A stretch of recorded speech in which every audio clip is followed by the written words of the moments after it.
Pilipinas. Radyo Pilipinas. Radyo Publiko.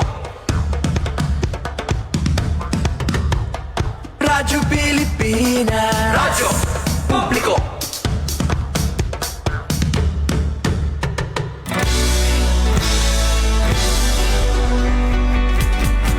Mahalagang mga balita, napapanahong impormasyon. Kami ang inyong gabay pag may bagyo at sakuna. Serbisyo ng gobyerno kapag may nangangailangan. Mga proyekto ng Pangulo, damang-dama ang pagmamahal niya. Tulay ng mga hinaing, ang problema ng bayan ating lulutasin. Tulay sa himpapawid, tulay ng pagbabago. Radyo Pilipinas, Radyo Publiko. Ng bagong Pilipinas. Radyo Publiko. Radyo Pilipinas, Radyo Publiko. Ng bagong Pilipino. Mga proyekto ng Pangulo, damang-dama ang pagmamahal niya. Radyo Pilipinas, Radyo Publiko. Ang boses ng Pangulo.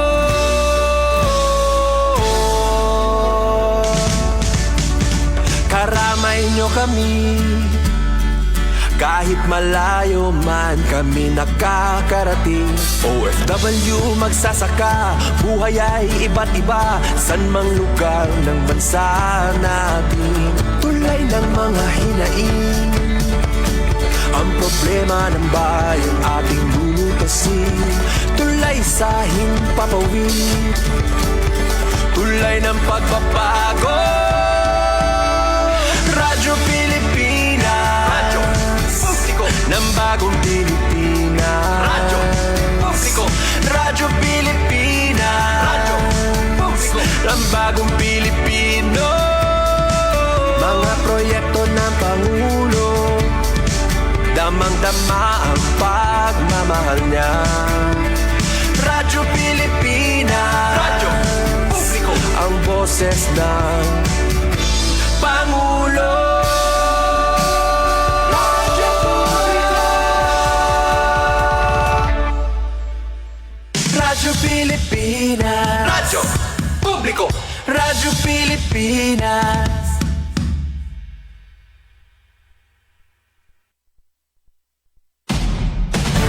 Good morning, Eastern Visaya. Maupay nga aga. Good morning. Mayong buta. Maupay nga aga. Good morning, Eastern Visaya. Good morning, Eastern Visaya. Yes, good morning, good morning. Maadjong morning sa tanan natong nag-view karon sa atong Radyo Pilipinas. Dinhi sa atong wapatakatingog sa atong transmitter no, sa atong 104. So diata sa atong Facebook page live. Good morning sa mga nagtan-aw nato karon sa tibuok kalibutan ilabi na diha sa Compton, California. Good morning kang Abay Dilo Javier ug siyang family diha. Good morning sa tanan no, diha sa basta tanan nga nag-view nato karon maadjong morning. Kini si Gemma Destriza sa Radyo Pilipinas Sogod, uban ni Noel Palugod diri sa Master Control. Og it's Monday mga higala, ubay-ubay jud natong mga makauban karon no. Full force ang ato si Bianan sa Radyo Pilipinas. Sa atong admin, sila si Miss Rosemary Bicati, na si Junjun Amora of course.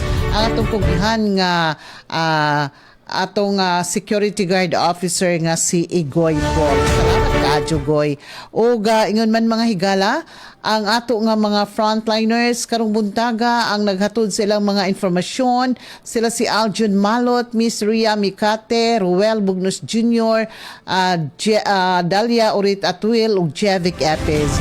Pinagi sa pagpanguna sa itong station manager Dudens Alaras, kinigihapon ang inyong higalag-alagad sa kahanginan Gemma Destriza, tayo mag-uban mga higala ning adlong Lunes hangtod sa alas 9 ang takna sa buntag. Okay, good morning sa atong mga kaubanan sab no.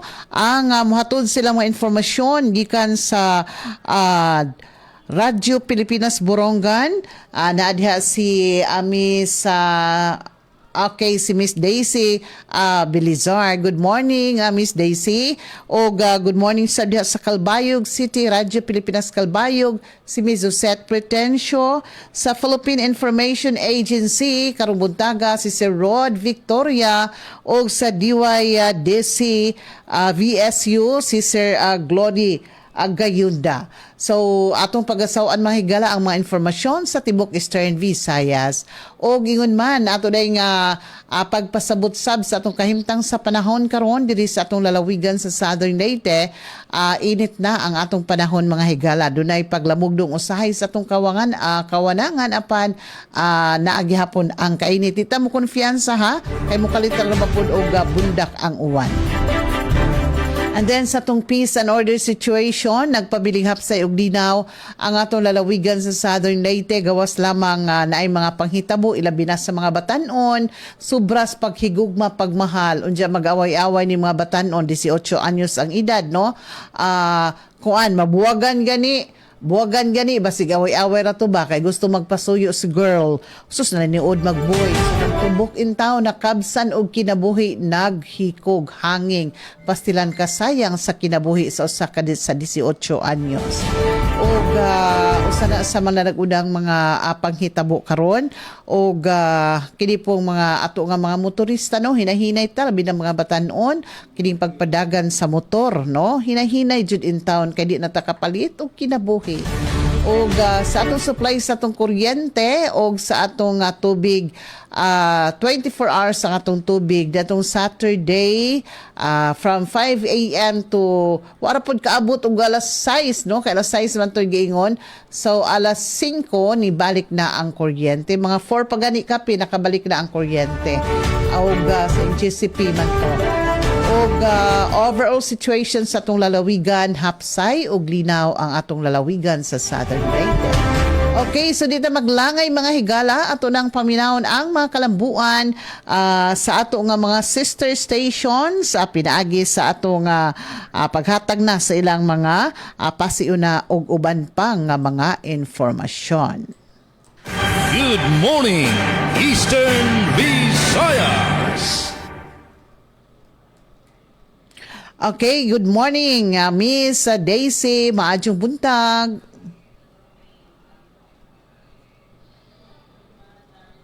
Victoria, Glody, magandang morning, and Miss Josette, magandang morning. Sugad man din diha amon napakamaupay ito na amon panahon. Iyan ang Lunes nga aga. So ay larom ito na pagmando ito na amon station manager at Rose Rivera Abunda. Akon kaupod ito na production team, of course, nga di naman na technical supervision ni Chief Tech Joy Policarpio. Akon kaupod hi Engineer RV de Dios. So andam na kami para maghatagin mga balita para naman yan ang adlaw. Pero adi-ani kita no hapag tagapanahon timprano paso na kami bisan kung may ada pagdampog iton kalangitan. Nga naadi atong giimportante nga anunsyo nga iton na Eastern Samar magiging testing center na para iton licensure examination for teachers come September 2026. So for the first time magiging testing center iton Eastern Samar, particularly iton Bungto, iton Balangkayan, darahaton ginabrihan dida nga PRC Offsite Service Center. And kasumpay hini tinikangan yan ang adlaw pagdudumaraon natun 5 kaadlaw nga special processing of application paghatagihin na iwag hadton mga mag-a-apply hiton ti arabot nga September 2026 licensure examination for professional teachers. So yan na ang adlaw July 13 nga diton ka 17 mga ngarawat hira haton mga aplikasyon. So pahibaro ini haton bag-o pala nga mga nang graduar mga BS Bachelor of Science and Education aton mga courses para hadton tikuhahin licensure examination for teachers. Ayaw na kamo pagpahirayo kay testing center na iton probinsya hiton Eastern Samar, particularly iton Balangkayan ngan tinikangan yan ang adlaw pwede na kamo masingada hiton ira opisina para magproseso kay bubuhaton usa ka semana o tikang hiton Lunes nga diton ka Biyernes nga adlaw ini nga special processing of application. karon hadton mga gusto nga buhaton o dinhi mag-take habong titon balangkayan hini nga licensure examination for teachers.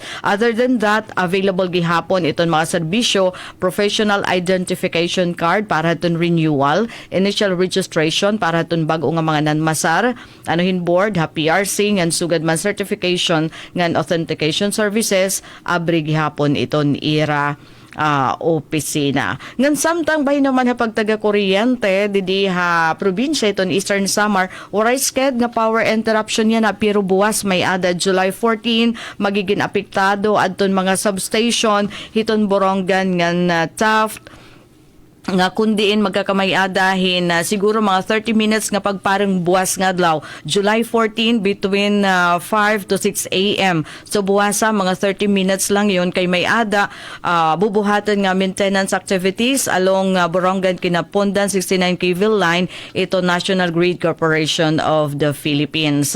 Nga bahin naman hiton pagtaga tubig abiso tikang Borongan Water District magkakamay-adan disconnection buwas nga adlaw July 14, Hazon 11. Nasakop inihiton barangay Canabong, PC Village, ngan Rawis, pati na iton barangay Alang-Alang Borongan. So may ada pa kamo chance nga makahabol pagbayad today para malikyan ito na disconnection buwas nga adlaw. Para inihaton mga water concessioners nga duha na kabulan ato ni ira kabaraydan o may ada nira unpaid nga water bill nga kanan duha ka bulan o sobra pa. Samtang nga pagtaga peace and order situation, nagpapabilin nga mahimyang iton bugos nga probinsya hiton Eastern Samar.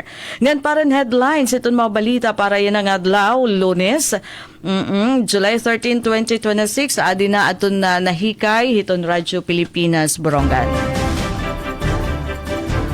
Siyahan, sobra 183,000 pesos total sales sa aton kanan DTI MSME Week Creatives and Trade Expo 2026. Sales target nga 183% na labuan. Samtang implementasyon hiton libre sakay program han local government unit hiton Borongan pahihiluagon iton lupgup. Ngan Schools Division Office sa Borongan City, solo nga division na Region 8 nga nakapati kin 100% passing rate ha Alternative Learning System Accreditation and Equivalency Test 2025. Ngan top 1 most wanted person na Eastern Samar ha kaso nga panlugas na aristo didto naman hala Union. So Miss Gima mapahat kami ha detalyihan mga balita tikang di Radyo Pilipinas Borongan ha second half natin teramdan. Good morning, Eastern Visayas. Good morning, Eastern Visayas. Okay, dan salamat Miss Daisy, Miss Osette. Yes, mga salamat Ate Gemma Destriza. Nga mo pa nga aga sa nga tanan nga mga empleyado nga mga namamati sa aton yan. Good morning as well sa nga tanan nga pwersa sa RP Sugod sa pagpamuno ni Sir Dindo Alaraz. Nga mo pa nga aga gihapon sa aton ka sister station sa Borongan, Eastern Samar. Good morning Ate Daisy Belezar ngan sa bugos nga pwersa sa RP Borongan sa pagpamuno ni Ma'am Ruth Rivera Abunda. Mo pa nga aga gihapon sa aton kasugbong sa Academe. Good morning Sir Glody Kayonda sa DYDC-FM nga sa bugos nga para sa estasyon sa pagpamuno ni Dr. Cristina Gabrilio. Ngan mo pa nga aga gihapon sa aton ka PCO.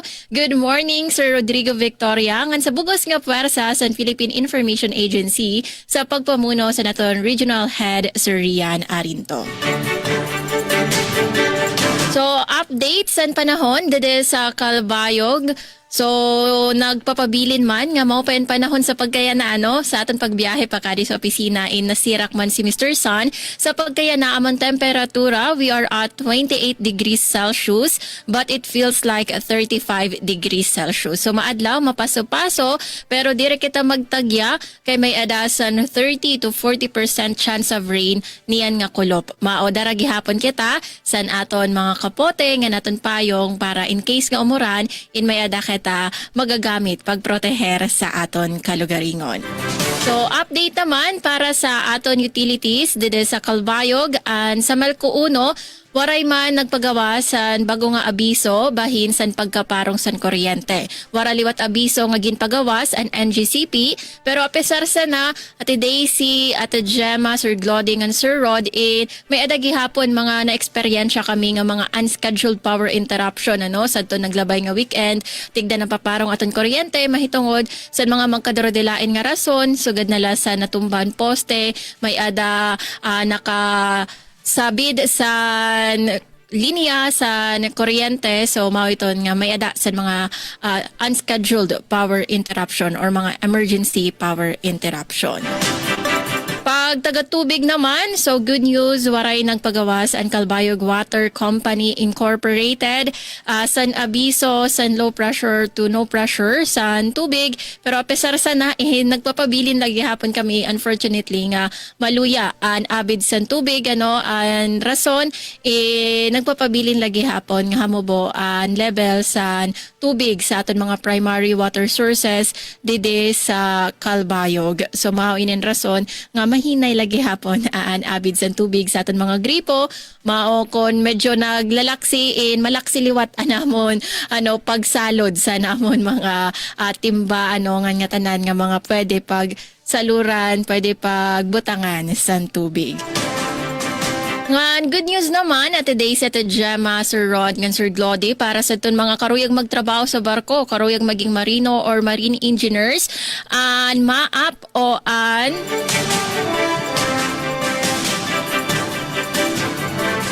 Maritime Academy of Asia and the Pacific o MAAP in Magabre sa era pag-examine application period for MAAP class of 2031 in Magabre yan nga August 2026. So waray ini san walk-in registration mao kinahanglan nga umagi anay kamo magparehistro anay online ngan an kaupayan sini kay an Calbayog inungay sa mga testing centers nationwide, mao nga sa mga Calbayog noon mga hipid nga mga bungto pwede kamo nga mag-apply magparehistro online san sini nga Maritime Academy of Asia and the Pacific. So para sa mga karuyag mag-apply online, an applicant sa den era requirements kinahanglan 17 to 22 years old, minimum height para sa males 5'4", ngan para sa females 5'2" naman, ngan may ada sa required nga GPA or general average 83% or higher. Ang mga successful nga applicants posible nga makagarawat sa free education, lodging, meals, insurance, shipboard training, ngan job opportunities sa mga foreign shipping companies. So mao sa mga karuyag maging marino, magtrabaho sa barko, apply ka mo san sini nga sa MAAP, ngan bisita la kamo sa ERA Facebook page para sa link sa online application, Maritime Academy of Asia and the Pacific o MAAP. Ngan para naman sa Pasi Orden, so nagpapabili naman ang Calbayog nga generally peaceful. Alright, para sa mga nahikay naton nga balita, adin naton mga laray uluhan. Bamboo planting activity ginbuhat sa Calbayog City, Samar. Samtang Calbayog nagpaplano sa 5-year roadmap para sa kultura ngan sining. Mga anay miyembro sa komunista nga grupo nagsurrender sa Las Navas, Northern Samar. Ngan DSWD ug bangko ginpaharani ang serbisyo pampinansyal sa mga benepisyaryo san pamana sa Eastern Visayas. Ayaw ka mo pagparong sa inyong mga radyo ng pagbaya sa aton live stream sa Facebook ay aton ini iglalaygay nga naton igdedetalye sa second part sa naton taramdan Good Morning Eastern Visayas. Ngan kaupod ko dide sa Master Control sa Raizano Barandino nga naton OJT sa NWSSU. Kaupod ko gihapon si Eugene Alboro ngan si Liu G. Domingo. Back to you, Ate Gemma. Good morning, Eastern Visayas. Yes, thank you, Miss Josette.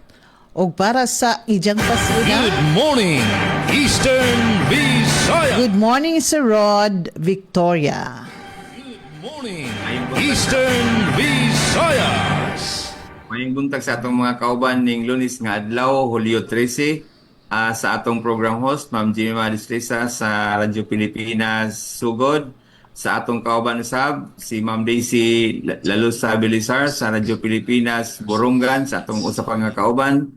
Si Ma'am Daisy, Ma'am Suset Pretentious sa Radyo Pilipinas Kalbayog, ug sa atong kauban sa Academ, si Sir Glody Kayonda. Pati sa panahon, sa milabay nga pipila ka adlaw siguro Biyernes, Sabado, Domingo murag sige yung sulo-subas ko tungod kay sa habagat ni siya nya karong adlaw nagpakita ang adlaw, medyo maayo ang panahon gyud pero matud pa ni Ma'am Suset kanina 28 sa ila sa amo 29 pero mura siya og 30 to 35 ang kainit, so mao gyud na karon na feel diri karon. So ang karon pud ning adlaw mo ang unang adlaw sa pagbukas sa klase sa Laboratory High School sa Biliran Province State University. So, atong giawag ng atong mga estudyante sa BIPSO nga magdala og uwang payong panangga kay niya init siya niya mag-inom gyud og daghang tubig. So, parte naman sa atong kuryente, adunay na sinating kuan gyud siya unannounced power interruptions. Diyadto pang mga siguro mga 3 days na niya hangtod ka ganina, so murag nagbagot-bot na nga ang atong mga konsumidor kay matud pa nila layo pa ang Pasko pero ang atong lone power distributor ang Biliran Electric Cooperative padayon na ang pagpaungsiga so mao na siya. Das mahal pa. Mahal pa yun. Ano pa yung LLCC? May gikatakda pa yun nga pagmahal pero mao na nga og mga adlaw siguro atong bisita ang General Manager sa Biliran Electric Cooperative sa atong radio program aron pagpahayag ni aning kini nga mga dugang pasanonon nga kamahal sa kuryente di lamang sa Biliran pero sa tibuok Eastern Visayas. Tapos sa ato namang peace and order, generally matud pa generally peaceful ang atong probinsya sa Biliran. Ano na yung mga activities ang atong mga kapulisan nga wala siya og pag-improve lang sa pagserbisyo sa atong mga kapulisan.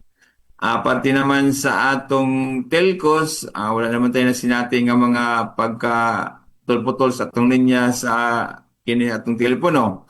Parte naman sa tubig, gikataho nga wala may mga may mga water interruptions, aduna lang mga pipila ka lugar dinhi sa Nabal nga murag aduna gihapon mga medyo paghinay sa serbisyo sa tubig.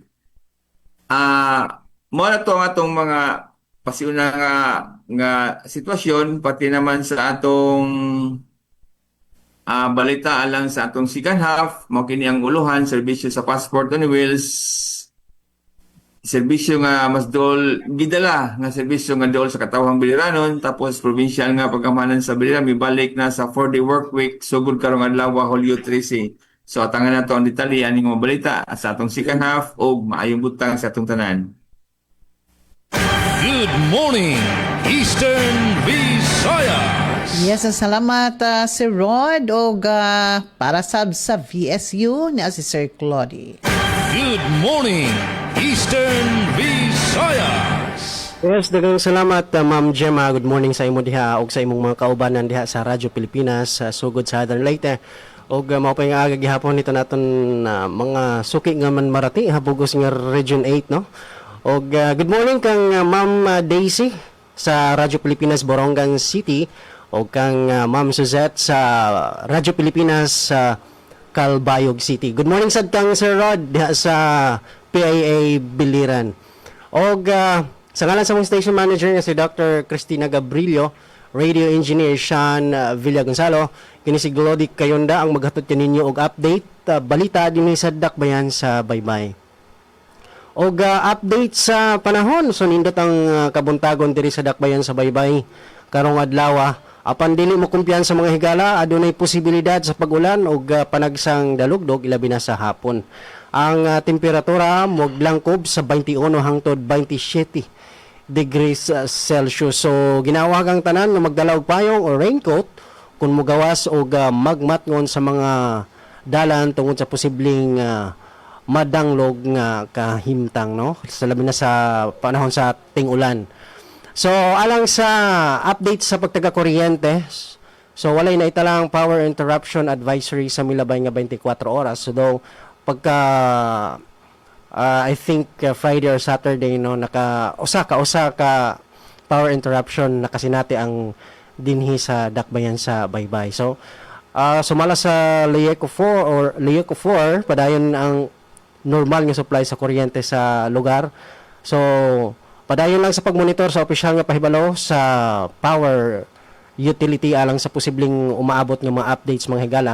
Bisita sad ang official Facebook page sa Leyeco 4 dinhi sa dakbayan sa Baybay, no?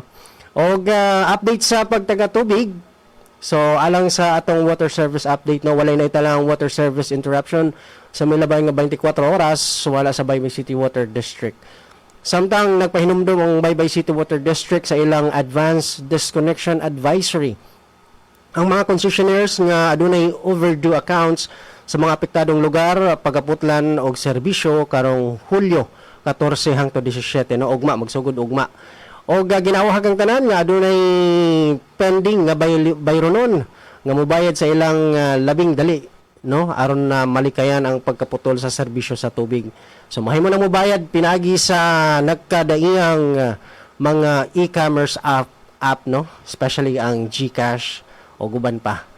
Og ang opisina sa Baybay City Water District gikan sa Lunes hangtod Biyernes abli, gikan sa alas 8 sa buntag hangtod sa alas 5 sa hapon. Og update sa peace and order diri sa dakbayan sa Baybay, no? Nagpabiling hapsay og malinaw ng kahimtang dinhi sa Baybay. So samtang kaniadtong Hulyo 12 ning kasamtang tuig gipahigayon sa Baybay City Police Station ubos sa pagpanguna ni Police Lieutenant Colonel Dexter V. Idilio, Chief of Police, ang mobilization sa BPATs og security guards, isip force sa multipliers, isip kabahin sa anti-criminality campaign o crime prevention strategy sa tibuok Baybay City. So tumong niini ang pagtabang sa kapulisan sa pagmintinar sa kalinaw o kahapsay, pinagi sa pagpatrolya, pagmonitor sa mga kahinahinalang kalihukan o pagsiguro sa kaluwasan sa mga residente. O update diri sa Visayas State University, mga higala sa mga gusto, no, sa mga graduado na sa college. Ang abli na ang enrollment para sa academic year 2026-2027 sa first semester sa diri sa VSU Graduate Education Degree Program Offerings 2026, no. So palambu ang imong karera pinagi sa 21 ka master's programs o upat ka doctoral programs nga tanan adunay 100% CHED Certificate of Program Compliance kon COPC. So alang sa dugang detalye, no, labi na sa mga interesado nga mag-enroll para sa ilang master's degree, bisita lang official Facebook page sa VSU Graduate Education. Og mao kato ang pangunang o update din sa dakbayan sa Baybay ug alang sa mga balitang nahikay.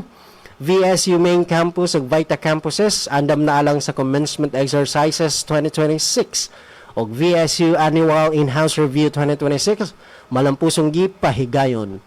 So atang yung mga detalye nining mga balita sa ikaduhang bahin ning atong tulumanon ang Good Morning Eastern Visayas. Balik diha sa imo, Ma'am Gemma. Good morning, Eastern Visayas. Yes, salamat Claudia sa imong pasiuna samtang sa mga kalambuan sab diri sa atong lokalidad sa Southern Leyte. Usa ka 18 anyos nga lalaki naghikog patay didto kini sa dakbayan sa Maasin. Samtang 20 pesos nga kilo sa bugas gipatuman na sa Liluan. Road safety awareness gipahigayon sa lungsod sa Hilongos, Leyte. O di klaseng serbisyo hinabang sa probinsyal nga pangagamhanan gipaduol sa bukiran nga bahin sa Anahawan.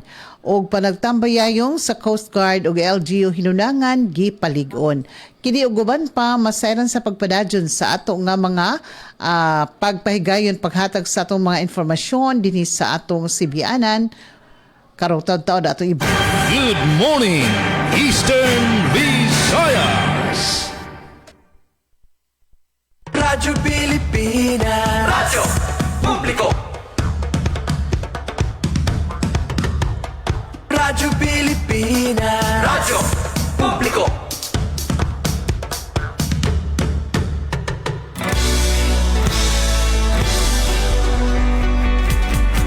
Mahalagang mga balita, napapanahong impormasyon, Kami ang inyong gabay pag may bagyo at sakuna.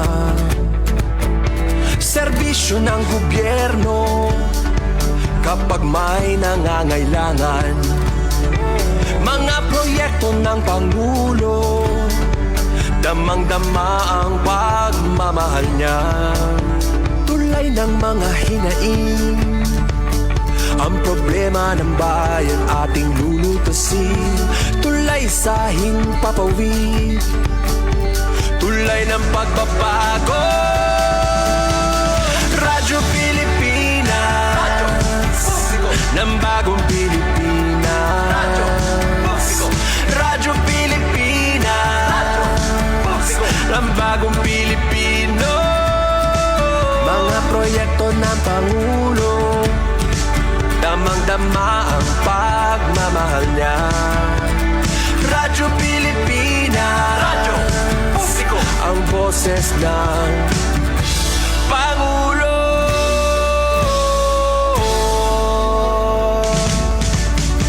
Karamay nyo kami, kahit malayo man kami nakakarating.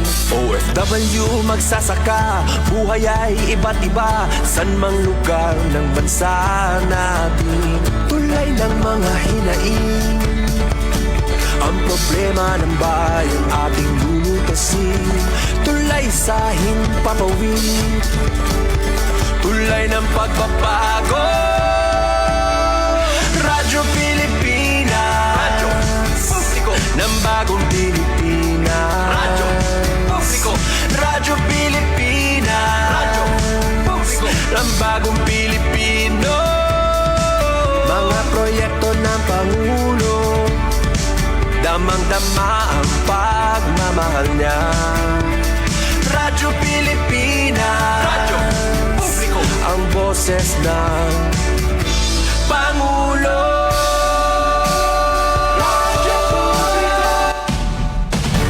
Good morning, Eastern Visaya. Maupay nga aga. Good morning. Ayun buta.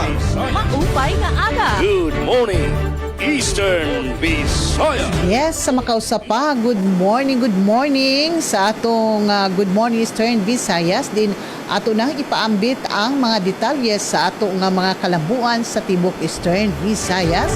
Pinagi sa DY sa Radyo Pilipinas Boronga ni Miss Daisy, Radyo Pilipinas sa Calbayog, Miss Suzette, sa PIA si Sir Rod, o iyon man sa DYDC si Sir Glody.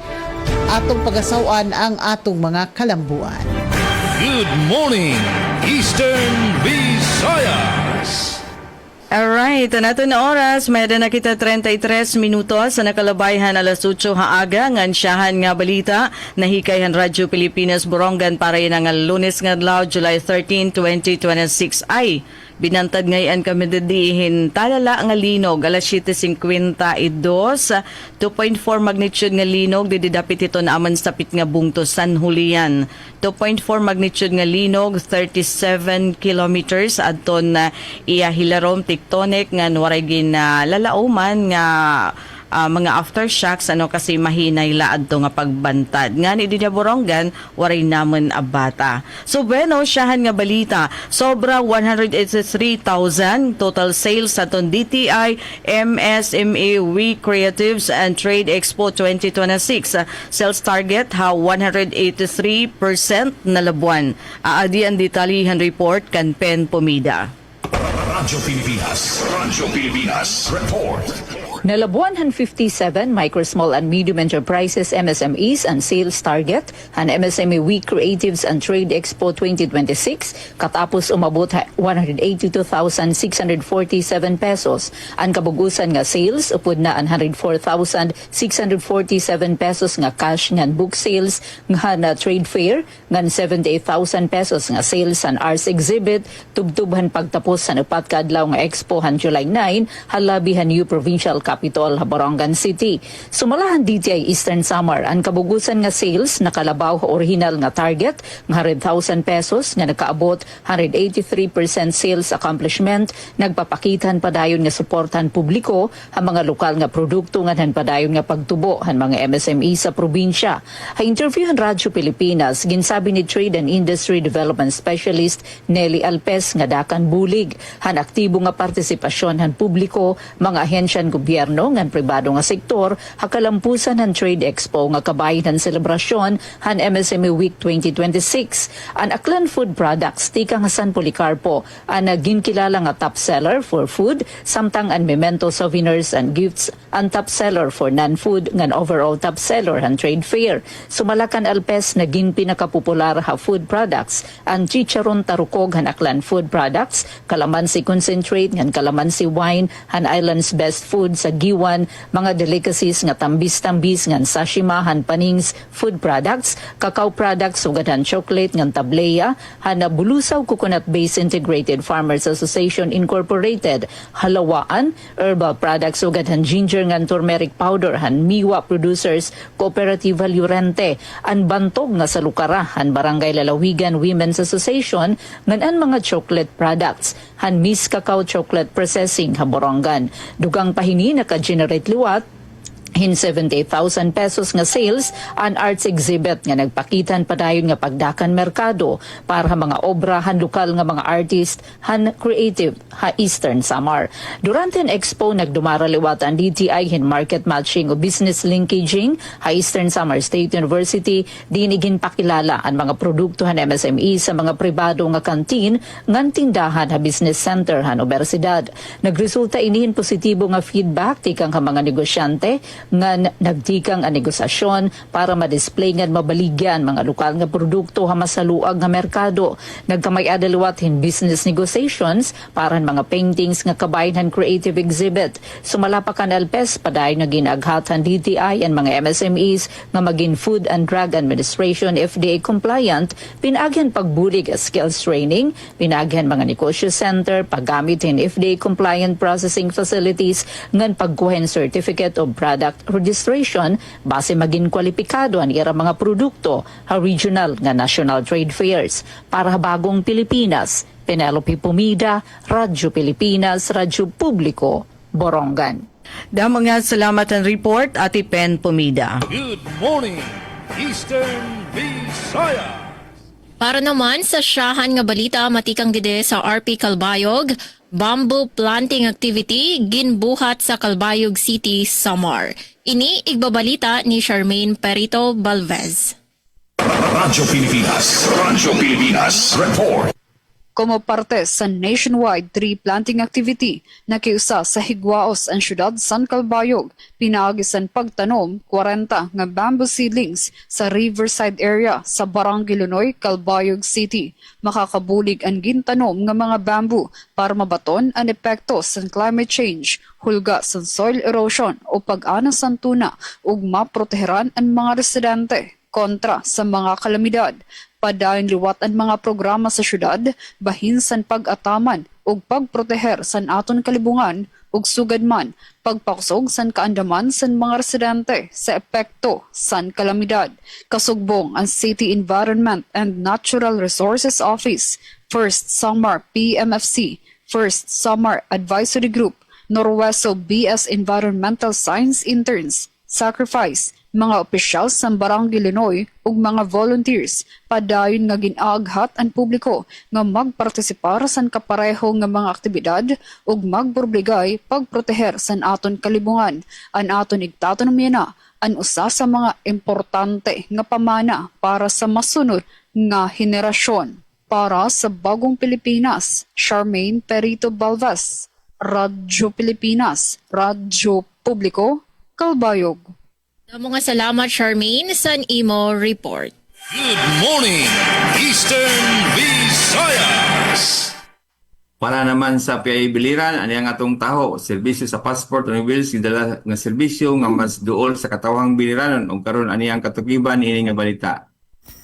Gipahigayon sa Provincial Government of Biliran uban sa Department of Foreign Affairs o DFA ang Passport Renewals Program sa Provincial Civic Center na itong Huli 8 ug 9 aron maduol sa mga veterano ang serbisyo sa pagproseso ug pag-renew sa pasaporte. Sa mensahe ni Governor Rogelio Gispina nga gibasa ni Board Member Bredo Caneda III, gihatagan ang importansya ang panagtinabangay tali sa nasyonal ug lokal nga pagamhanan aron mahimong masayon ug mas dali ang paghatag sa serbisyo ngadto sa katawhan.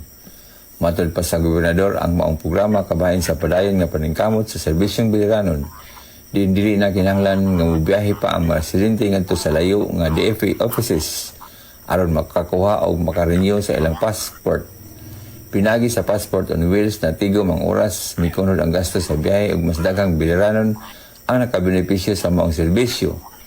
Nagpasalamat usab ang provincial government sa biliran sa DFA na binakang Miss Kathleen Isliarina, Foreign Service Staff Employee ug sa iyang team tungod sa ilang dedikasyon ug mas maayong pag-alagad sa mga aplikante. Balampuson usab kung gipadayon ay kadong adlaw sa passport processing di daghang kwalipikadong aplikante gikan sa nagkalaing mga lungsod sa biliran ang natabangan.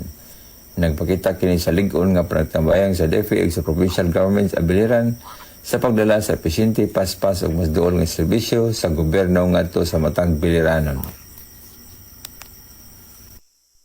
Good morning, Eastern Visayas. Ugalang sa mga balitang nahikay dinhi sa dakbayan sa Baybay, VSU Main Campus o Vita Campuses, andam na alang sa commencement exercises 2026.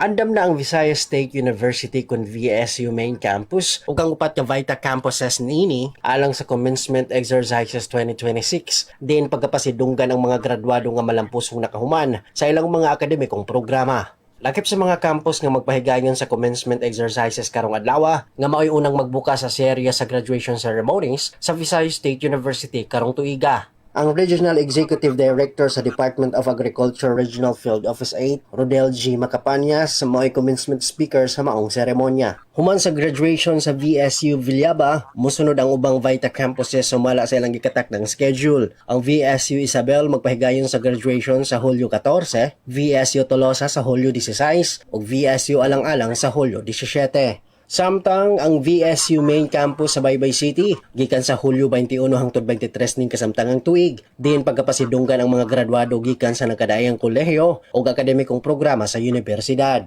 Pinagi sa serye sa commencement exercises 2026, gisaulog sa VSU ang kahago, dedikasyon ug mga kalampusan sa class of 2026 nga nagtimaan sa ilang paghuman sa usa ka mahinungdanong yugto sa ilang edukasyon ug pagsugod sa bagong kapitulo sa ilang kinabuhi.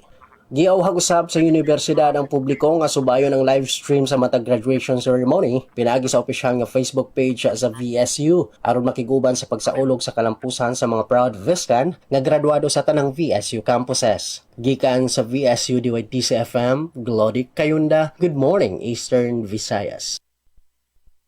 Good morning, Eastern Visayas. Samtang mga kalambuan gikan diri sa lalawigan sa Southern Leyte sa dakbayan sa Maasin, usa ka 18 anyos nga lalaki naghikog patay sa dakbayan sa Maasin. Ana report ni Miss Dalia Urit Atuil. Radyo Pilipinas. Radyo Pilipinas. Report. Miss Dal. Nagbitay ug wala na kinabuhi nga napalga ng lawas sa usa ka batan-on sa barangay Manhilo, Maasin City pasado alas 5 sa kadlaw niagi nga semana. Ang biktima giila nga si alias Marco, 18 anyos, estudyante sa senior high school o residente sa naasoy nga lugar. Sumala sa investigasyon sa pulis, ang bata nagpuyo sa iyang lolo sang litua sa gawa sa nasod ang inahan ni ini. Lakip sa gitanaw nga rason sa pulis mao ang pagbuwag ni ini sa uyab tungod sa selos. Gisuwayan pag-rescue ang bata apan gikatahong nigahi na kini. Nasaran nga ikatulo na kini nga insidente sa pag-suicide sa dakbayan sa Maasin, sud lamang karong buwana. Balita gikan sa Maasin City Police Station. Para sa Bagong Pilipinas, Dalia Abiara Oret, Radyo Pilipinas, Radyo Publiko. Takna sa Radyo Pilipinas, 44 minutos pasado alas 8 sa kabuntagon. Good morning, Eastern Visayas. Samtang dugang nga balita na hikay han Radyo Pilipinas Borongan. Implementasyon han libre sakay program han local government unit han Borongan pahihiluagon iton lupgo pa. Ang detalye han report tikang kan Engineer Sok Aberia. Radyo Pilipinas. Report.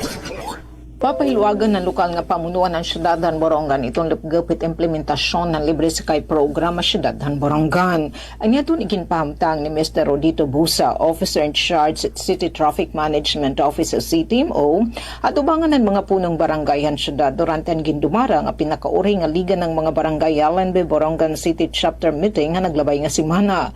Sumalakan Mr. Busa atong eligible beneficiaries ang libre sakay program mapanalugon barangay ug haloong barangay sa syudad, indirekta na nga makakatagamtam hini nga serbisyo publiko. Iginsayod ni Mr. Busa ang libre sakay beneficiaries nga tika nga panalugon barangays in kukuhaning coaster bus sa barangay Binuangan ngan masakay na Volvo bus sa barangay Kamada ngan may daliwat coaster bus nga makuhan libre sakay beneficiaries sa loong barangays nga na downtown area na masakay Volvo bus. Ginsabihan CTMO head nga tuyin ang ekspansyon ng implementasyon ng libre sakay ngadtong mga estudyante nga senior high ug college students nga beneficiary nga programa in makakauli ay ratag sa tagsa nga panimalay kaysa nga mag-uukoy pa ha boarding houses agud mapapanginano hitira mga kaganak. Ginaro pa niya hintutungdan nga mga punong barangay nga og submitar ha gilayon ang datos sa eligible beneficiaries ini nga programa ay ratag sa nga barangay.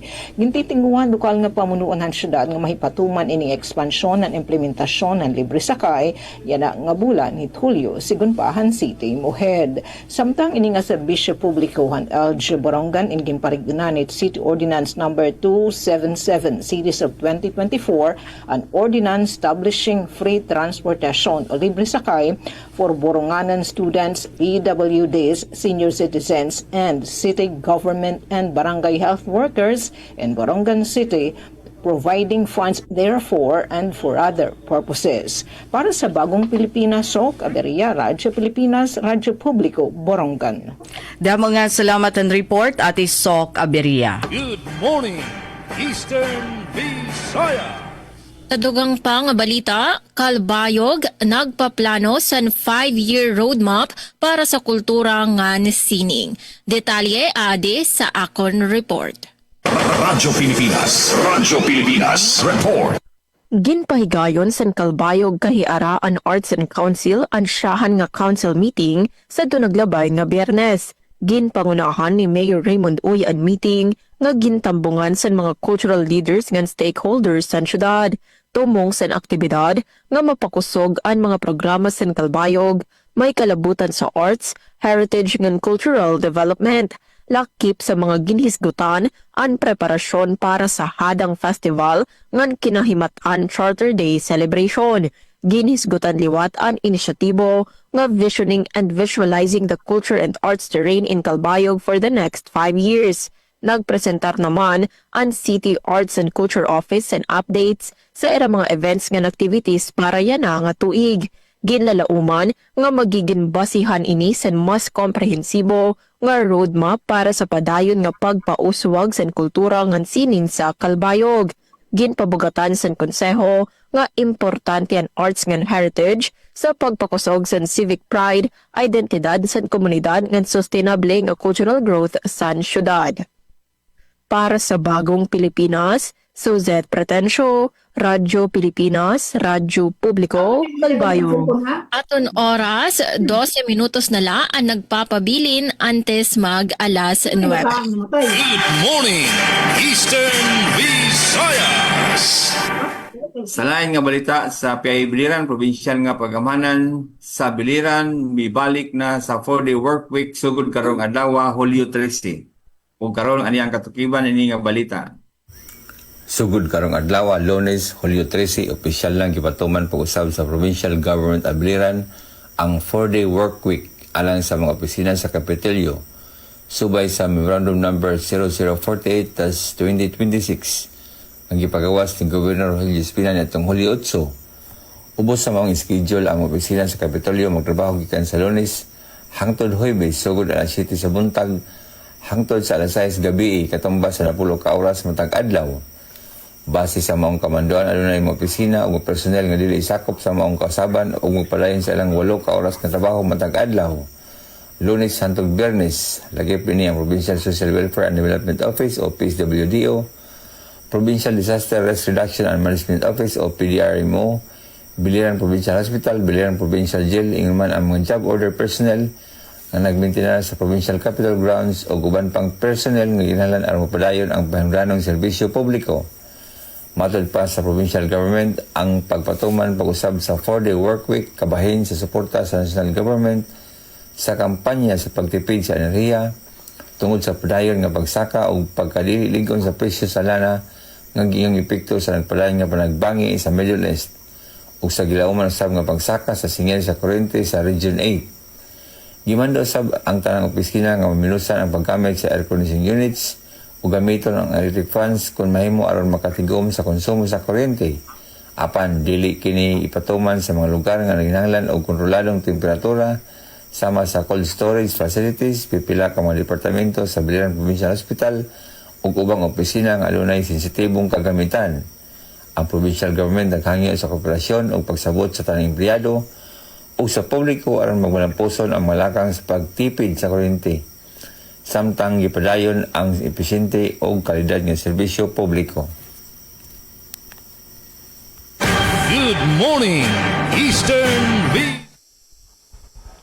Samtang sa lain pang balita, VSU Annual In-House Review 2026, malampusong gipahigayon. Alang sa mga detalye atong makauban si Jexter Quizon. Malampusong gipaygayon sa Visayas State University kun VSU ang Annual In-House Review 2026 pinaagi sa Office of the Vice President for Research Extension and Innovation kun OBRE gikan sa isang tudyes ning kasamtangang tuig.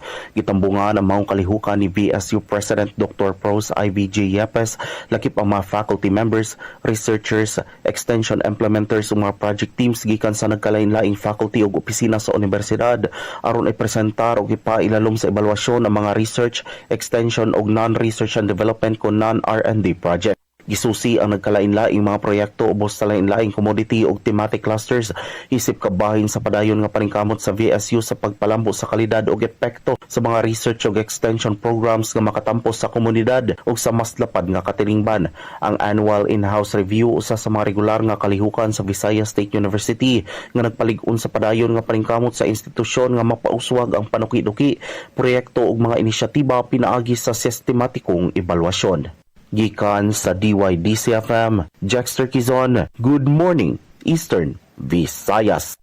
Daghang salamat sa imong balita, Jexter Quizon. Good morning, Eastern Visayas. Samtang balik diri sa atong lalawigan sa Southern Leyte, 20 pesos nga kilo sa bugas gipatuman na sa Liloan. Ani ang detalye sa atong report. Radyo Pilipinas Report. Usa ka makasaysayanong lakang ang nasaksihan sa Liloan human kini mahimong unang munisipyo sa nasod nga nagpatuman sa 20 pesos rice project ubos sa programa sa national government. Ang mga inisyatiba gitumong sa pagpagaan o ang mga palas-unon sa mga pamilya pinaagi sa paghatag og bugas sa mas ubos nga presyo. Sumala sa lokal nga pamunuan, ang programa usa ka dakong tabang ilabi na sa mga kabus ug ordinaryong Liloanon nga nag-atubang sa pagsaka sa presyo sa mga panginahanglanon sa pagkakaron. Gipasabot usab sa mga opisyal pinagi sa pagpanguna ni Mayor Jonah Chong Adan nga ang pagpatuman sa 20 pesos rice project dili lamang nagpakita sa epektibong koordinasyon tali sa national ug local nga pagamhanan kundili nagsimbolo usab kini sa panaghiusa og pagtinabangay aron mapauswag ang kalidad sa kinabuhi sa mga katawhan sa Liloan. Dako ang paglaom sa lokal nga pagamhanan nga ang maong programa mahimong ehemplo alang sa ubang mga lungsod o makatampo sa padadyon nga kalambuan sa komunidad. Nagpadadyon ang liluan sa pagpanguna ni Mayor Jonah Chong Adan sa paghatag og mas maadyo ug mas epesyente nga serbisyo alang sa tanang taga-liluan. Balita gikan sa LGU Liluan Southern Leyte para sa Bagong Pilipinas, Gemma Destriza, Radyo Pilipinas, Radyo Publiko. 54 minutos pasado alas 8 sa Kabuntago. Good morning, Eastern Visayas. Ngan katapusan nga balita nahikayan Radyo Pilipinas sa Borongan. Lolo nga tapuan most wanted the Eastern Samar ha kaso nga rape, arestado hala Union katapos ninupat ka tuig nga pagtago. Waray taluwas nga lugar para haton mga may utang habalaod. Iniing katapos masikop han mga otoridad dito Barangay San Marcos Aguol La Union dedahaton July 10 ang ginkilala nga tapuan most wanted person na probinsya ni Eastern Samar tungod hin kaso nga panlugas. Ginkumpirmar ini ni Eastern Samar Provincial Office Director Colonel Ernesto R. Macasil ngan akusado nga senior citizen Amhe alias Jan, 64 anyos driver ngan residente hiton Barangay Dao Oras Eastern Samar. Nadakop hi alias Jan pinaagin warrant of arrest nga ginpalusa didaton Pebrero 3, 2022 pa han Regional Trial Court Branch 5 Oras Eastern Samar para hin kaso nga panlugas ha ilarom han Article 266-A han Revised Penal Code nga waray iginrekomendar nga piyansa. An operasyon ang ginpanguhan nahan han First Eastern Samar Provincial Mobile Force Company kun First ESPMFC kaupod aton Aguo Municipal Police Station, Cubao Municipal o Cubao Police Station, ESPPO Intelligence Unit, Oras Municipal Police Station ngan 801st Maneuver Company han Regional Mobile Force Battalion 8. Sumalakan PD Macasil ini nga kalampusan ay nagpapakitan seryoso nga kampanyahan kapulisan nga natutultulan bisan haing nadapitan nasod ang mga wanted nga tawo labi na adton mga may-ada mabugat nga krimen sugad han panlugas. Ginsumatan adton akusado haton niya mga katungod sa sirong han Miranda Doctrine hayinaknan nga iya nasasabtan nga ginsiguro nga waray natalapas nga human rights sa bugos nga operasyon. Hapag kaya na temporaryo hiya nga nakadetiner ha Aguo Municipal Police Station para hinkaangayan nga pagdokumento nga dadadon nga niya probinsya iton Eastern Samar antes i-turn over nga to naman ha korte nga nag-isyuhan warrant. Ini nga manhunt operation amoy gingiyahan hatun kaugop kon kriminalidad atuhan ngan utdon gobyerno ugupan para kamurayawan ngan kauswagan nga nangunguna nga anti-criminality strategy han Eastern Samar Police Provincial Office nga nakalinya ha kampanya han Philippine National Police. Ngan bueno Ms. Jima no din hinamon tinatapos ang partisipasyon han Radyo Pilipinas sa Borongan para han aton panlunes nga edisyon taramdan Good Morning Eastern Visayas. Ngan hangaran hiton amon station manager at Ruth Rivera Abunda. News contributors, Engineer Sok Aberia, Pen Pumida, didi naman ha technical, hira Chief Tech Joy Policarpio, ngan Engineer RV Dadios, ini Daisy Lalosa Bilizar, nasa ring da mga salamat inyo pakigusa, ngan Good morning, Eastern Visayas. Tamtang para naman sa katapusan nga balita dide sa RP Calbayog, mga anay miyembro sa komunista nga grupo nagsurrender sa Las Navas, Northern Samar. Detalye sa balita sa report ni JM Sumino. Radyo Pilipinas report. Nagsurenderan siyam nga dating miyembro sa Communist Terrorist Group or CTG sa Municipal Task Force to End Local Communist Armed Conflict or MTF-LCAC sa Municipal Hall, Las Navas, Northern Samar, dida sa July 6, 2026. Durante sa presentasyon, ginabi-abi ni Las Navas Municipal Mayor John Philbert Estan nga mauliwatan MTF-LCAC chairperson ang mga dating rebelde nga ginpamatudon utro ang kanan local government unit pagsuporta sa nira pagkikugoy utro sa komunidad, pinaagi sa mga ayuda sa gobyerno ng mga oportunidad sa pagpakabuhi.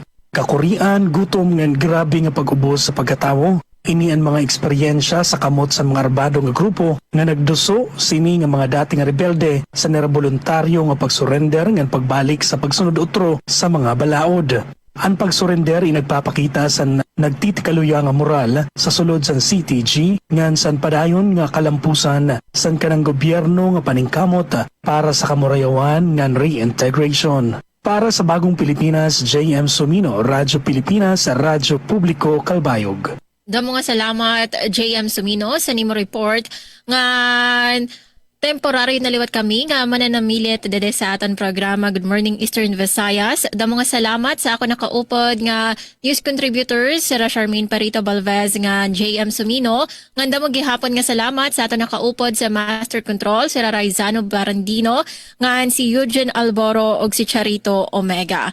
Sa ngaran sa nato na acting station manager Hinaro Navelon, ako tro ini si Suzette Pretencio, iyon nakaupod yan ang Lunes nga edisyon sa natong taramdan. Good morning, Eastern Visayas. Sa ngalan sa Philippine Information Agency, temporaryong manamilit kini si Rodrigo Victoria, sa ngalan sa atong Regional Head Rian Arinto ug sa atong mga kaubanan sa tibok Eastern Visayas ug sa akong kauban diri sa PI Biliran nga si Mary Lailani Pitaw Topas, kini si Rodrigo Victoria ang nag-ingon, Good morning Eastern Visayas. Good morning, Eastern Visayas. Sa ngalan sa mga station manager nga si Dr. Cristina Gabrillo, radio engineer Sean Villagonzalo, kini si Glodic Kayunda ug akong kauban si Jexter Quezon ug hanggang sa sunod nga higayon sa parehong nga oras ug mga istasyon. Good morning, Eastern Visayas. Og sa ngalan sab sa atong mga kaubanan diri sa Radyo Pilipinas Sugod, sa atong ka-partner across the board, Noel Palugod, atong mga frontliners, sila si Aljon Malot, Miss Ria Mikate, Roel Bugnos Jr., Miss Dalia Urit Atwil, Jevic Epis, og sa support sa atong admin staff, Miss Rosemary Mikate, Junjun Amora, og Igoy Paul, pinagi sa pagpanguna sa atong station manager, Dudens Alaras. Og salamat sa atong panag-uban karong buntaga, sila si Miss Daisy Belizar, Miss Suzette Pretencio, Sir Rod Victoria ug si Glody Gayunda. Kini gihapon si Gemma Distriza magpasalamat sa atong pag-uban sa atong Monday edition sa atong tulumanon. Good morning, Eastern Visayas.